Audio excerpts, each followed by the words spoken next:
versus Daniel Towns and State versus Brian. Good afternoon, Your Honor. Nikki Arbiter on behalf of the state. Thank you very much. As you're aware, Ms. Prosecutor, Mr. Glansberg, on behalf of the defendants, has filed a petition for return of property. He cites in the petition that the state confiscated and is still in possession of 5 separate items identified. I guess there's a evidence number because they're identified in the petition as CM01, which is one black GoPro camera, CM02, one black Canon Vixia HFR80, CM03 is one black iPhone with rubber case, CM04 one blue Android phone with red case. That's mine. And item CM05 identified as one black iPhone. He has cited cases. The case that he cited to the court in the petition is State versus Pratt. Again, the site is 90 U.S. versus Pratt. 3D 266, a 2019 case, and Mr. Glansberg has already also referred to and cited a couple of cases, including State versus Mitchell, which are included in the body of that decision. And do you have any case law that you want me to review, or are you going to just make an argument against return of the property in the face of those cases? Yes, Your Honor. I'm just going to make a verbal. Okay. Mr. Glansberg is indicating that those cases provide that the property should be returned under the circumstances, and I'll certainly listen to counter argument. Judge, would you like me to argue first, or? Yeah, if you want to just outline exactly your... Outline my argument on the record, sure. My argument is very simple, Judge. My clients were arrested, and we allege unconstitutionally on March 21st of 2020. As a result of that arrest, the government confiscated the items outlined in my petition. They are not contraband. They are not evidence. The state has requested my clients provide passwords, which we have refused to do. This is 9 months ago. The state has not sought a search for that information. Therefore, the only assumption 9 months after is that they don't intend to use it and they're just holding it. Therefore, we're entitled to it back. And if you look at Pratt and the other cases in there, they talk about 21 days.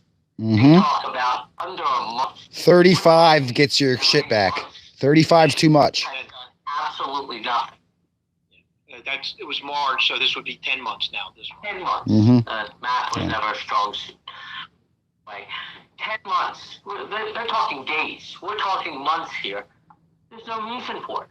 It's not our obligation to provide them passwords. It is not our obligation to help them prosecute themselves. Return the property. There's no reason for them to have it at this point. It's not contraband.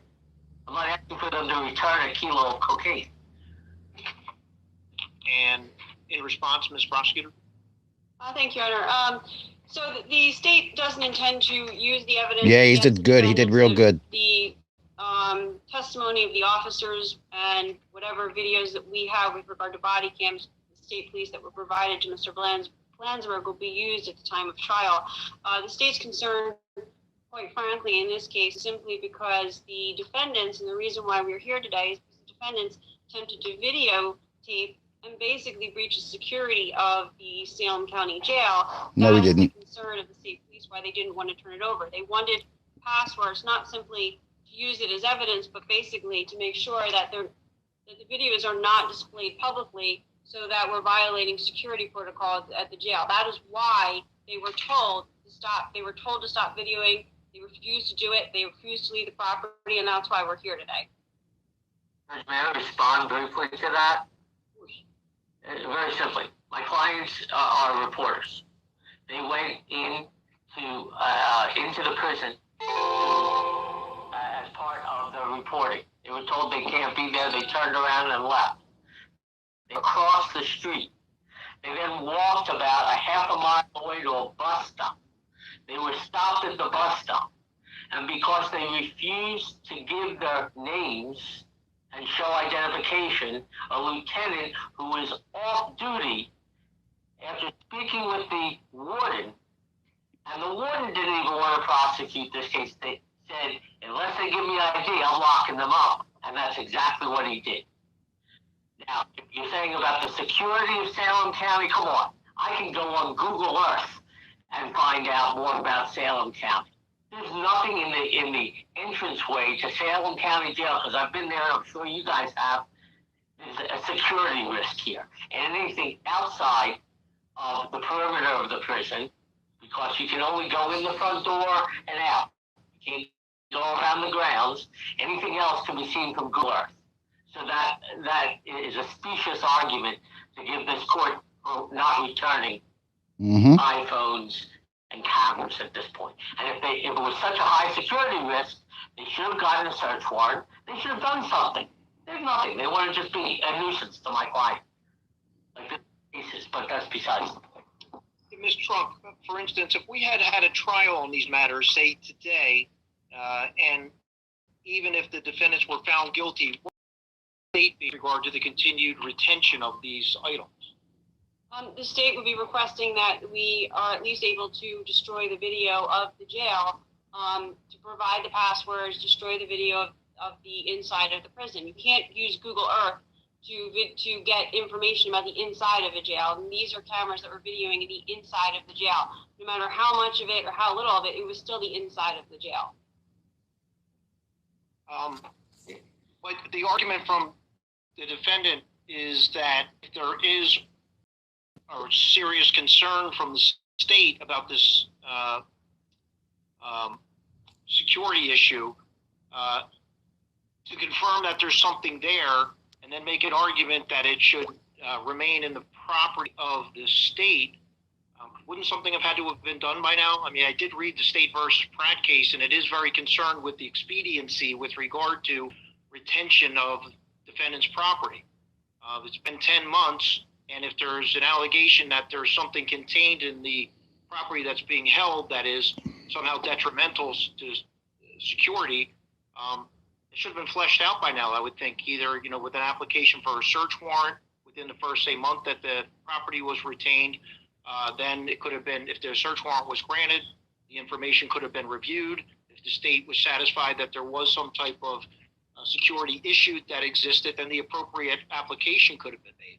But here we are 10 months later, and we're somewhat speculating as to what may or may not be on those devices, and whether or not it actually possesses or poses some type of security problem.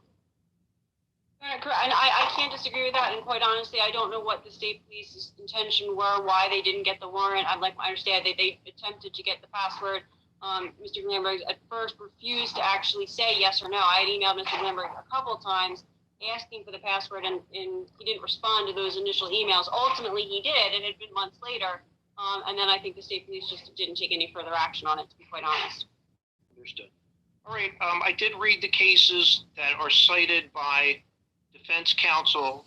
I'm satisfied that they're on point, at least on point enough for me to grant the petition in order that the property be returned. The cases that are cited are somewhat on point.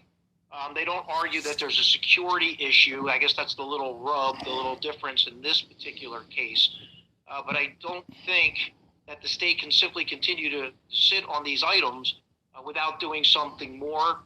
I do think that since now 10 months have elapsed and nothing has progressed, that the defendants under these circumstances are entitled to return of that property pursuant to the direction of the court in State versus Pratt and the other cases cited therein. Thank you, Your Honor. How does my client go about getting this property back then? Where is it? We don't even know where it is. The prosecutor, is that with the state police? I believe it is. I will talk to them what the proper procedure is. My guess is, in light of various issues, that perhaps Mr. Glansman or somebody from his office can come get it. I think that would be the more appropriate way of dealing with this.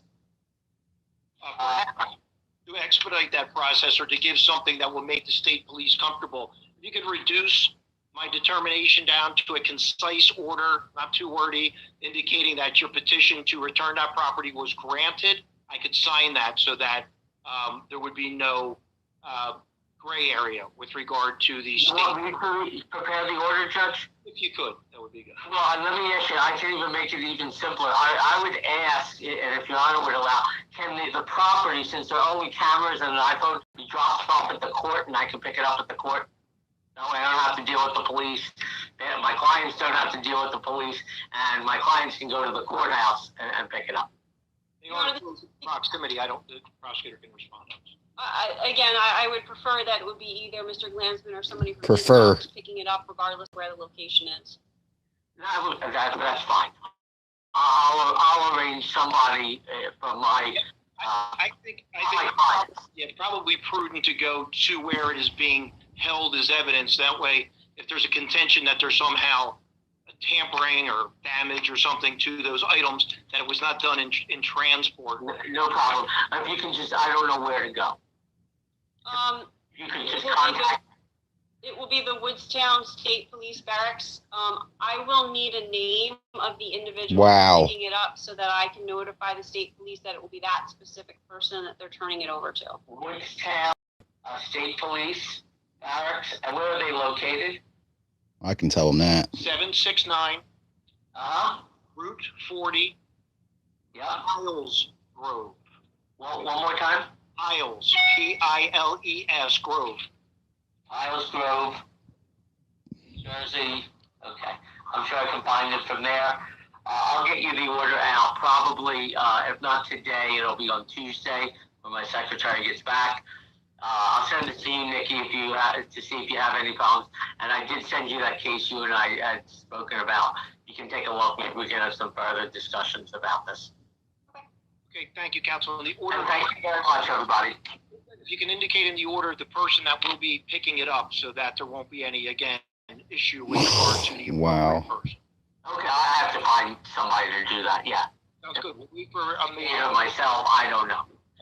Mr. Trump will have an opportunity, obviously, to review. If there's no objection voiced to the proposed order, I'll simply execute it as soon as it's in my hands and get it back to you for processing.